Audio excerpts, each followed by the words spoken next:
জীবকারক গ্রহ দেবগুরু বৃহস্পতি রাশি পরিবর্তন করতে চলেছেন। 1 মে 2024 বৃষভ রাশিতে গোচর করবেন। দীর্ঘ 12 বছর পর কিন্তু এই বৃষভ রাশিতে দেবগুরু বৃহস্পতির গোচর হবে। তাই মকর রাশি এবং মকর লগ্নের জাতক জাতিকাদের উপর এই দেবগুরু বৃহস্পতির আপনাদের 5th হাউসে গোচর আপনাদের উপর কি প্রভাব দিতে চলেছে, আপনাদের কি কি ইভেন্টগুলোকে অ্যাক্টিভেট করবে, তারই প্রেক্ষাপটে কিন্তু আজকের এই আলোচনা। কারণ ন্যাচারাল জোডিয়াকে দেবগুরু বৃহস্পতিকে কিন্তু শুভ গ্রহ বলেই মানা হয়, আর এমনিতেও দেবগুরু বৃহস্পতির ওজন কিন্তু সবচেয়ে ভারী গ্রহ বলে ধরা হয়। তাই আপনার রাশি লগ্ন সাপেক্ষ দেবগুরু বৃহস্পতি যে হাউসেই গোচর করুক, সেই হাউস রিলেটেড আপনাকে প্রেসার ফিল করাবে এবং সেই হাউস রিলেটেড আপনাকে এক্সপিরিয়েন্স দেবে। কারণ জীব এখানে আপনাকে 5th হাউস রিলেটেড এক্সপিরিয়েন্স করাবে, বিশেষ করে মকর রাশি এবং মকর লগ্নের জাতক জাতিকাদের ক্ষেত্রে। তো আপনাদের ক্ষেত্রে কি কি প্রভাব দিতে চলেছে তারই প্রেক্ষাপটে আজকের আলোচনা। নমস্কার, আমি তারাশঙ্কর, আপনাদেরই চ্যানেল স্টার অ্যাস্ট্রো ডিভাইনে আপনাদের হার্দিক অভিনন্দন জানাই।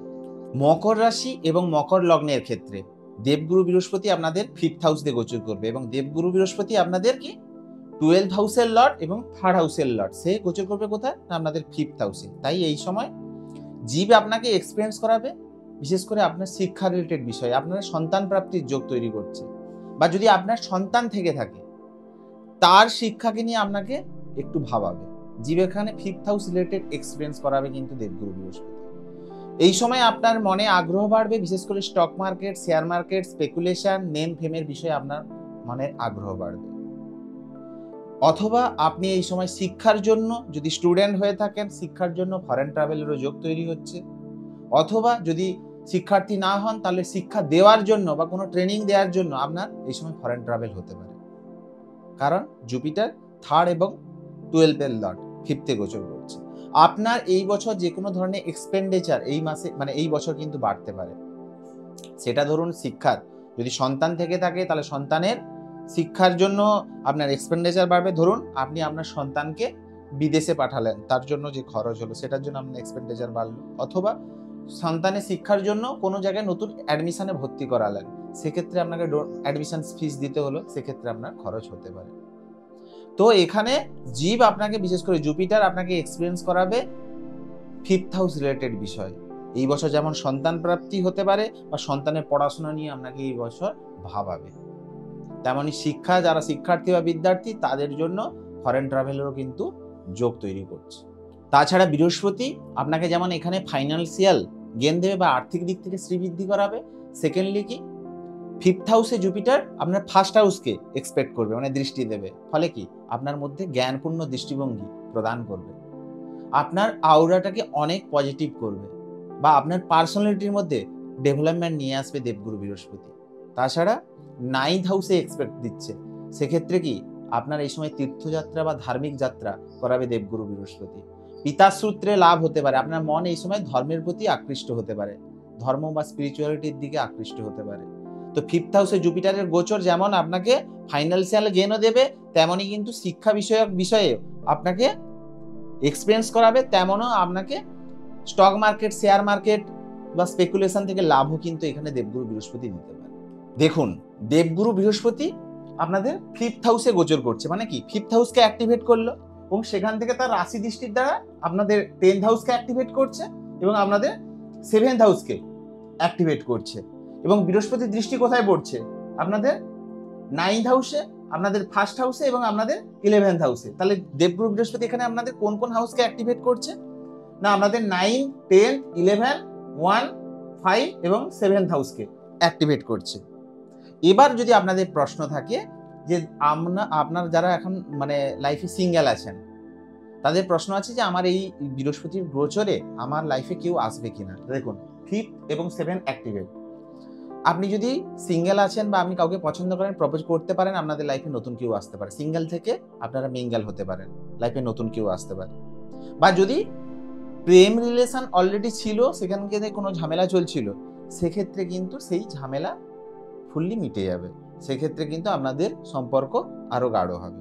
কারণ জুপিটার এই গোচরে আপনাদের 5th হাউসকে প্রেমের স্থানকে অ্যাক্টিভেট করছে। আপনার মধ্যে রোমান্স, লাভ এগুলো বাড়তে থাকবে, আপনাদের মধ্যে বন্ডিং, রোমান্স তৈরি করবে এখানে দেবগুরু বৃহস্পতি। সেকেন্ডলি দেখুন, নাইন্থ হাউস অ্যাক্টিভেট করছে এবং 10th হাউস অ্যাক্টিভেট করছে। 9, 10 অ্যাক্টিভেট মানে কি, বিশেষ করে কেরিয়ারের জন্য 9, 10 অ্যাক্টিভেট হওয়া কিন্তু কেরিয়ারের জন্য ভালো। জবে যে কোনো ধরনের ভালো পরিবর্তন হতে পারে বা জবের জায়গাটার অ্যাটমসফিয়ার ভালো হবে। বা আপনি এই সময় যদি যারা অলরেডি জব করেন এবং উচ্চশিক্ষার কথা ভাবছেন, জব করতে করতে যারা পড়াশোনার কথা ভাবছেন, তাদের জন্য কিন্তু সেই সুযোগ তৈরি করবে দেবগুরু বৃহস্পতি 5th-কে অ্যাক্টিভ করে। কারণ 5, 9, 10 অ্যাক্টিভেট মানে কি, আপনি ইন্টার্নশিপ করতে পারেন, মানে কর্ম করতে করতে পড়াশোনা এই সময় করতে পারেন। বা এই সময় যদি নতুন কোনো আপনি কর্মপ্রাপ্তি করেন, সেক্ষেত্রে আপনাকে এই সময় ট্রেনিংও করতে হতে পারে, কারণ 5th হাউস অ্যাক্টিভেট হচ্ছে, জবের জন্য ট্রেনিং কিন্তু করতে হতে পারে। তো জবের জায়গা ভালো, কেরিয়ারের জায়গা ভালো। দেখুন 7, 9 অ্যাক্টিভেট, বিশেষ করে যারা ম্যারেজের কথা ভাবছেন বা বিবাহের কথা ভাবছেন, সেক্ষেত্রে কিন্তু এখানে দেবগুরু বৃহস্পতি বিবাহের জায়গাটাকেও কিন্তু অ্যাক্টিভেট করছে। এই সময় আপনাদের বিবাহ হতে পারে, যদি দশা অন্তর্দশা সাপোর্টিভ হয়, এই সময় অনেক মকর রাশি মকর লগ্নের জাতক জাতিকাদের বিবাহ হতে পারে।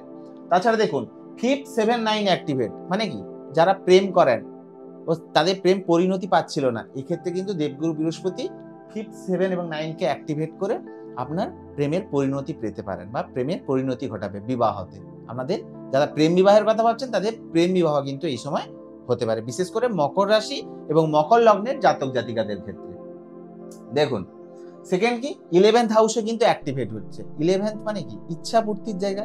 তাই এই সময় কিন্তু দেবগুরু বৃহস্পতি আপনার যে কোনো ধরনের ইচ্ছা পূর্তি, যেটা মনের মধ্যে ইচ্ছা ছিল, সেই ইচ্ছা পূর্তি কিন্তু এই সময় দেবগুরু বৃহস্পতি আপনাকে করাবে।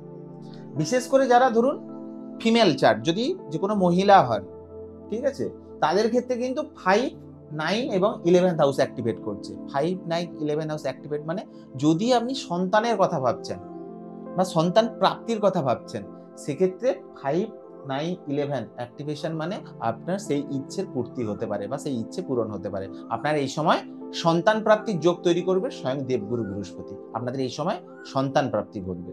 তাছাড়া দেখুন ওভারঅল কিন্তু মকর রাশি এবং মকর লগ্নের জাতক জাতিকাদের ক্ষেত্রে দেবগুরু বৃহস্পতির এই গোচর কিন্তু আপনাদের ক্ষেত্রে শুভ ফলই বয়ে নিয়ে আসবে। তো আরো পজিটিভ রেজাল্ট পেতে, কারণ এমনিতেই কিন্তু মকর রাশি মকর লগ্নে একটু শনির 7.5-এর লাস্ট ফেজ চলছে, একটু আপনারা মানসিক অ্যাংজাইটি ডিপ্রেশনে আছেন। তবে এই জুপিটারের গোচর কিন্তু যদি আপনাদের দশা অন্তর্দশা সাপোর্টিভ হয়, সেক্ষেত্রে কিন্তু আপনাদের ক্ষেত্রে এই ইভেন্টগুলো ঘটাতে 100% আপনাদের সাহায্য করবে এবং এই ইভেন্টগুলো আপনাদের লাইফে ঘটবে।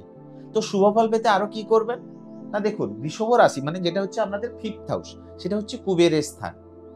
তো ফাইন্যান্সিয়াল গেইন পেতে আপনি কুবের মন্ত্র জপ করতে পারেন, সেটা কিন্তু আপনাদের ক্ষেত্রে খুবই এফেক্টিভ হবে। কুবের মন্ত্র প্রত্যহ 108 বার চ্যান্ট করুন, সেটা এফেক্টিভ হবে। সেকেন্ডলি কি, দেবগুরু বৃহস্পতির জন্য 5মুখী রুদ্রাক্ষ, সেটাও কিন্তু আপনাদের ক্ষেত্রে এফেক্টিভ হবে। 5মুখী রুদ্রাক্ষ ধারণ করুন। সেকেন্ড, শুক্রের জন্য 6মুখী রুদ্রাক্ষ, সেটাও কিন্তু আপনাদের জন্য এফেক্টিভ হবে। দুটো কম্বাইন করেও কিন্তু ধারণ করতে পারেন, 5মুখী এবং 6মুখী দুটো কম্বাইন করে ধারণ করুন। ভিডিওটি ভালো লাগলে অবশ্যই চ্যানেলটিকে সাবস্ক্রাইব করুন এবং পাশে থাকা অল নোটিফিকেশন অপশনে অবশ্যই ক্লিক করুন, যাতে আমি নতুন ভিডিও আপলোড করলে সবার প্রথম আপনাদের কাছে পৌঁছে যায়। এবং লাইক এবং কমেন্ট করতে ভুলবেন না, কারণ আপনার একটা লাইক আমাকে অনেকটা ইন্সপিরেশন যোগায় নতুন ভিডিও বানানো। তো সবাই খুব ভালো থাকুন, সুস্থ থাকুন। বৃহস্পতি দেবের এই গোচর আপনাদের জীবনে অনেক অনেক খুশি নিয়ে আসুক, আপনারা সব দিক থেকে পরিপূর্ণ হন, এই কামনা করি। জয় জগন্নাথ।